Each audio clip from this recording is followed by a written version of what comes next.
ازاي نكون قدوة لأطفالنا؟ ويعني ايه اصلا قدوة لطفل؟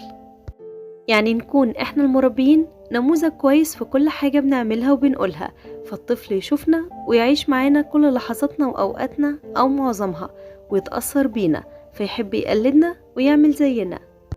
والتربية بالطريقة دي اسمها التربية بالقدوة، وهي أفضل وأقصر طريق نعلم الطفل من خلالها أي حاجة. طب نعمل ايه بقى علشان نكون قدوة كويسة للطفل؟